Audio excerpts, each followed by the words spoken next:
Et si votre vie privée ne tenait qu'à un fil? Allô? Voici un téléphone comme nous en possédons tous ou presque.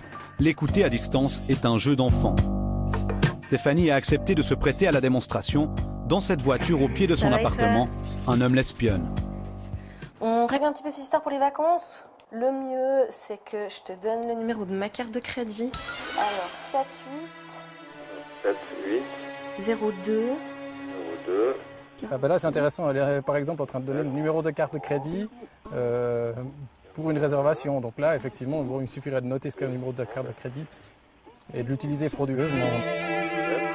C'est tout simple en fait. Donc il faut un ordinateur portable, hein, comme, du grand public, hein, qu'on trouve partout. Et puis, typiquement, cette carte fabriquée par un constructeur allemand qui permet d'offrir des fonctionnalités pour les téléphones sans fil, mais là qui a été détournée de son utilisation en fait pour pouvoir écouter. Donc cette carte coûte à peu près 20 €. Grâce à cette carte, l'ordinateur capte les ondes qui transitent entre le téléphone sans fil et sa base. Il est donc possible d'écouter les conversations aussi loin que portent ces ondes, en principe entre 50 et 100 mètres. C'est à la portée de n'importe qui avec un peu de connaissances informatiques.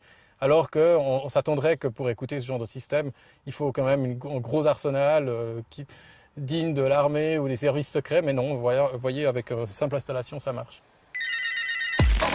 Les téléphones sans fil, aussi appelés les DECT, équipent 80% des ménages suisses et beaucoup d'entreprises. Ces failles de sécurité inquiètent. Inutile toutefois de se tourner vers son opérateur, il ne pourra rien faire. C'est donc du côté des fabricants qu'il faut chercher des réponses. Avec 30% de part de marché, Suitel est le numéro 1 de la vente de téléphones sans fil en Suisse.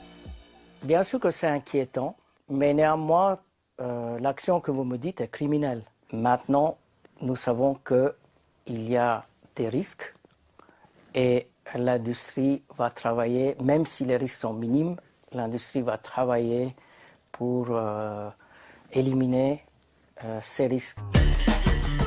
À partir de septembre, le patron de Suitel affirme qu'il ne vendra plus que des appareils sécurisés, qu'il sera impossible d'écouter. En principe, cela devrait déjà être le cas, mais à trop vouloir réduire les coûts, les producteurs en ont oublié la sécurité élémentaire. Ainsi, la plupart des téléphones sans fil que l'on trouve aujourd'hui dans les foyers ne sont pas protégés. On recommande à l'utilisateur de recourir actuellement à un téléphone avec fil s'il veut éviter le risque.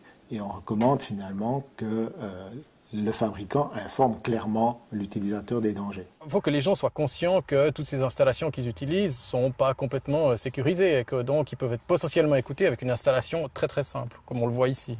Écouter quelqu'un à son insu est passible de sanctions pénales allant jusqu'à 3 ans d'emprisonnement, mais l'infraction est souvent difficile à prouver.